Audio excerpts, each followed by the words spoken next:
प्रिय मित्रों, संस्कृतानुरागियों एवं सुहृद विद्यार्थियों, आपका एक बार पुनः स्वागत है आपके प्रिय चैनल देव संस्कृत संस्कार। आज हम लोग एक नए विषय के साथ उपस्थित हैं। हम लोग अनुवाद की कड़ी में महत्वपूर्ण भूमिका निभाने वाले शब्द रूप का ज्ञान यदि सही प्रकार से हो तो हम लोग अनुवाद को सम्यकतया किसी के सामने संभाषण के रूप में या लिखित रूप में स्थापित कर सकते हैं।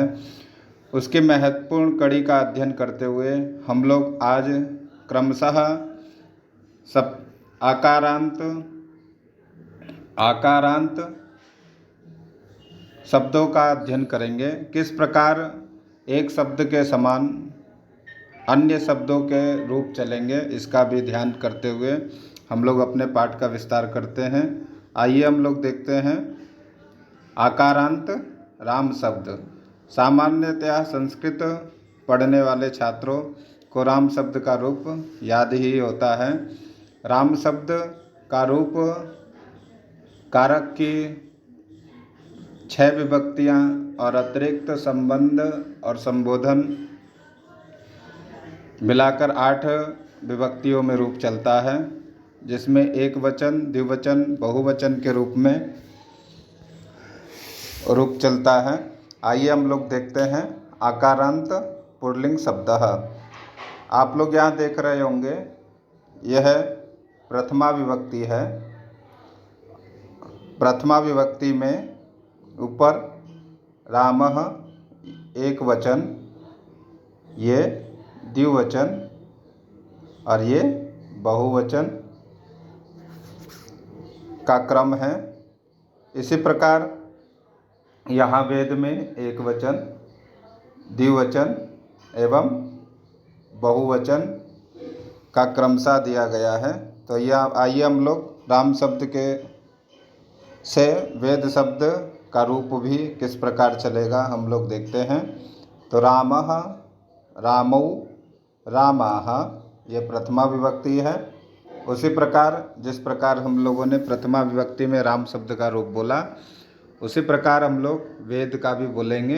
वेद शब्द से सभी अवगत हैं, किंतु वेद शब्द आकारांत है और उसका रूप किस प्रकार चलेगा, छात्र यहाँ भ्रमित हो जाते हैं। तो वेदः, वेदौ, वेदाः, ये प्रथमा विभक्ति है। वेदः, वेदौ, वेदाः। देखिए, राम शब्द का हम लोग एक बार रूप चलाएंगे, उसी के आधार पर भिन्नता कहीं भी आपको देखने के लिए नहीं मिलेगी, केवल शब्द की भिन्नता है। यहाँ राम शब्द है और यहाँ वेद शब्द है। तो राम शब्द का हम लोग रूप एक बार चलाते हैं। रामः, रामौ, रामाः, प्रथमा, रामम, रामौ, रामान्, द्वितीया, रामेण, रामाभ्याम, रामैः, तृतीया, रामाय, रामाभ्याम, रामेभ्यः, पंचमी, रामात्, रामाभ्याम, रामेभ्यः, पंचमी, रामस्य, रामयोः, रामाणां, षष्ठी, रामे, रामयोः, रामेषु, सप्तमी, हे राम, हे रामौ, हे रामाः, संबोधनम। इस प्रकार देखिए हम लोगों ने राम शब्द का रूप चलाया। अब हम लोग राम के सदृश आकारांत शब्द वेद का रूप चलाते हैं। तो देखिए, प्रथमा विभक्ति में रामः, रामौ, रामाः, तो वेदः, वेदौ, वेदाः। द्वितीया विभक्ति में वेदम, वेदौ, वेदान। तृतीया में वेदेन, वेदाभ्याम, वेदैः। चतुर्थी वेदाय, वेदाभ्याम, वेदेभ्यः। पंचमी वेदात्, वेदाभ्याम, वेदात्, वेदात् दोनों बनेगा, वेदाभ्याम, वेदेभ्यः। वेदस्य, वेदयोः, वेदानां, षष्ठी, वेदे, वेदयोः, वेदेषु सप्तमी हे वेद, हे वेद, हे वेदौ, हे वेदाः। यहाँ देखिए प्रथमा के समान संबोधन में बनाया गया है। प्रथमा के समान संबोधन में यहाँ केवल विसर्ग हटाकर सब विस्मयादि चिन्ह का जो है संबोधन का चिन्ह दिया गया है। हे रामा, हे रामौ, हे रामाः। इस प्रकार हम लोगों ने आकारांत शब्द राम के सदृश वेद शब्द का अध्ययन किया। हम लोग इसकी विशेषताओं पर देखते हैं जिससे हम लोग को ध्यान रहे। देखिए यहाँ द्विवचन में आपको ज़्यादा सोचने की आवश्यकता नहीं है। प्रथमा द्वितीया में रामौ रामौ और तृतीया चतुर्थी पंचमी में रामाभ्याम रामाभ्याम रामाभ्याम, फिर रामयोः रामयोः। ये द्वितीया विभक्ति देखिए कितने आसानी से हम लोगों ने देखा। यहाँ जितने भी आकारांत शब्द होंगे वहाँ द्विवचन में रामौ रामौ यदि वेद शब्द है तो वेदौ वेदौ, तृतीया चतुर्थी पंचमी में रामाभ्याम रामाभ्याम रामाभ्याम, वेदाभ्याम वेदाभ्याम वेदाभ्याम, रामयोः रामयोः, षष्ठी सप्तमी में वेदयोः वेदयोः। इसी प्रकार कोई भी आकारांत शब्द यदि होगा तो उसका रूप भी इसी प्रकार चलेगा। जैसे मान लीजिए कृष्णः शब्द है। क्या शब्द है? कृष्णः। सभी लोग जानते हैं, इस सब से अवगत होंगे। तो राम के सदृश हम लोग रूप चलाते हैं तो कृष्णः, कृष्णौ, कृष्णाः, कृष्णम, कृष्णौ, कृष्णान, कृष्णेन, कृष्णाभ्याम, कृष्णैः, कृष्णाय, कृष्णाभ्याम, कृष्णेभ्यः, कृष्णात्, कृष्णाद्, कृष्णाभ्याम, कृष्णेभ्यः, कृष्णस्य, कृष्णयोः, कृष्णानां, कृष्णे, कृष्णयोः, कृष्णेषु, हे कृष्ण, हे कृष्णौ, हे कृष्णाः। इसी प्रकार हम लोगों ने कृष्ण शब्द जो आकारांत शब्द है उसका भी रूप चलाया। आइए हम लोग कुछ विशेषताओं पे देखते हैं। सर्वप्रथम प्रथमा विभक्ति कर्ता, कर्ता के लिए प्रयुक्त होती है। द्वितीया विभक्ति कर्म, तृतीया करण, चतुर्थी संप्रदान, पंचमी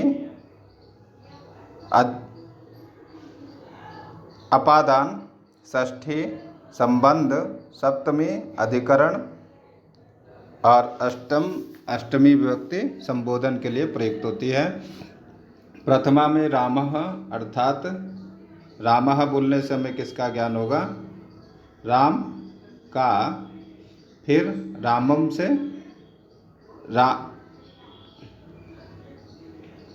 रामः यदि हम कहेंगे तो किसका ज्ञान होगा? राम का प्रथमा विभक्ति। और यदि रामम बोलते हैं, राम का कर्ता के रूप में राम का प्रयोग होगा। रामम राम का। और तृतीया विभक्ति यदि देखते हैं तो रामेण, राम के लिए। और चतुर्थी रामाय, क्षमा कीजिएगा, तृतीया विभक्ति राम से। तृतीया विभक्ति रामेण अर्थात राम से। चतुर्थी में रामाय, राम के लिए। पंचमी में राम, रामात अर्थात राम से अलग होना। षष्ठी का संबंध के लिए, का के की, रा रे री ना ने नी, राम का, राम के, राम की। और रामे अर्थात सप्तमी में राम, राम में, राम में, राम से परे और राम पर। हे राम अर्थात राम का संबोधन है। हे राम आश्चर्य के लिए, विस्मय के लिए या दूर से संबोधन करने के लिए हे राम का प्रयोग किया गया। इसी प्रकार यदि दो राम है तो रामो, यदि बहुत सारे राम हैं तो रामाः। इस प्रकार हम लोग अनुवाद में प्रयोग करेंगे। जैसे वेदः पठति, वेदः पठति, कौन पढ़ता है तो बालकः।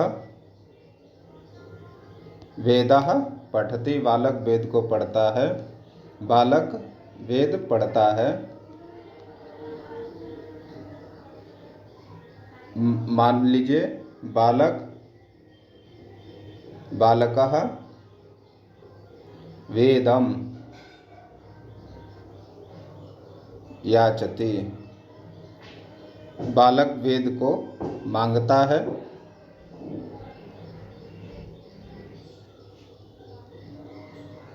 बालक वेद के साथ विद्यालय जाता है तो बालकः वेदेन सह विद्यालयं गच्छति, बालक वेद पढ़ने के लिए पाठशाला जाता है। बालकः वेद पठनार्थम विद्यालयं गच्छति।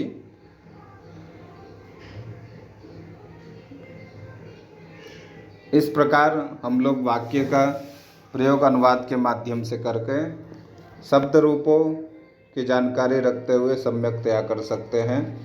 इसी प्रकार वेद का प्रथमा विभक्ति में एक बार पुनः अभ्यास करते हैं।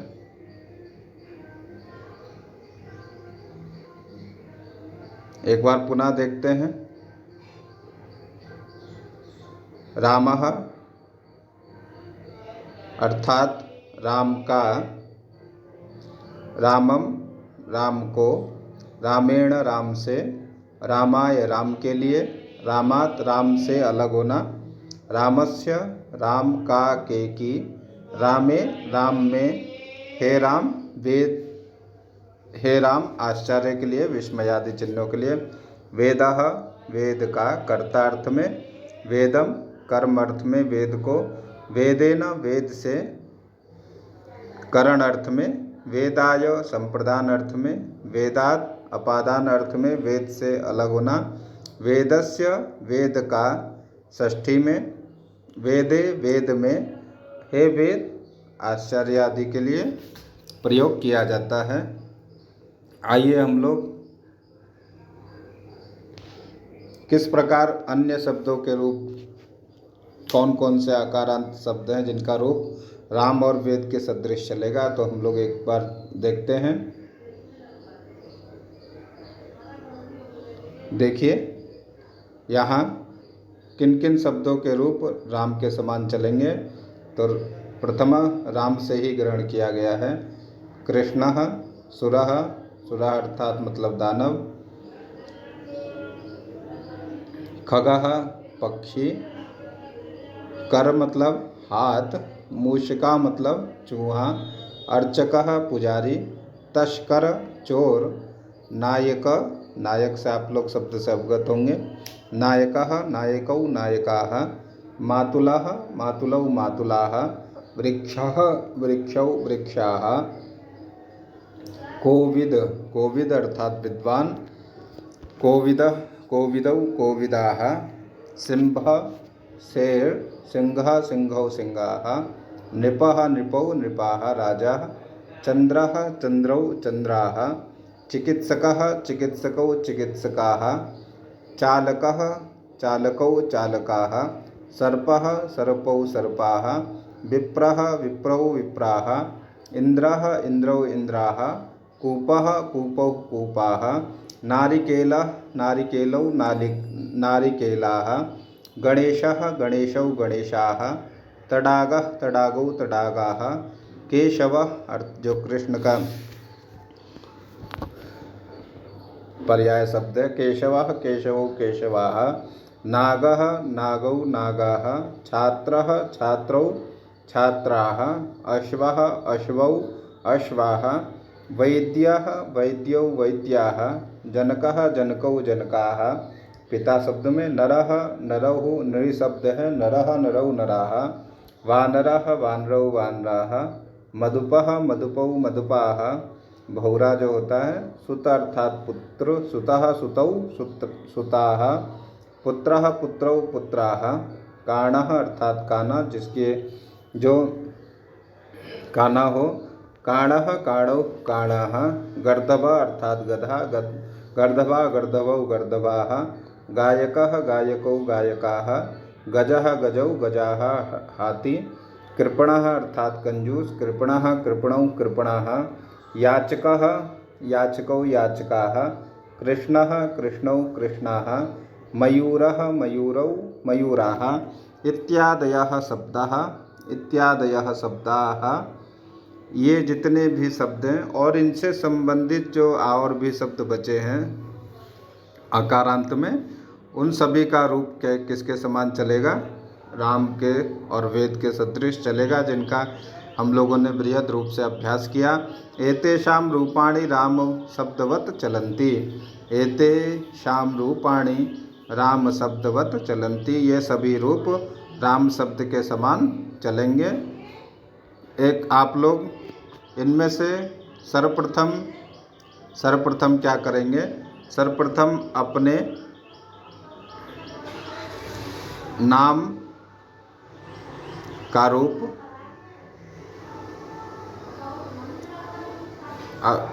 अभ्यास करेंगे और फिर उसके बाद यदि आकारांत राम शब्द आपका नाम नहीं है तो उसके बाद आने वाले वीडियो में शब्द रूप को देखकर सर्वप्रथम अपने नाम शब्द से रूप का अभ्यास करने से आपको सम्यकतया रूप की जानकारी और अच्छी तरह से अभ्यास हो जाएगा, तो बाकी शब्दों का रूप भी आप चला सकेंगे। इसी प्रकार अन्य शब्दों को लिखकर भी और भी आकारांत शब्द जो आपके स्मृति पटल पर हैं उसे लिखकर आप अभ्यास करें, जिससे रूप की आपको जानकारी हो तो अनुवाद के माध्यम से, संभाषण के माध्यम से आप अच्छी तरह से प्रयोग कर सकें। नमस्कार प्रिय मित्रों, फिर मिलेंगे अगले वीडियो के साथ।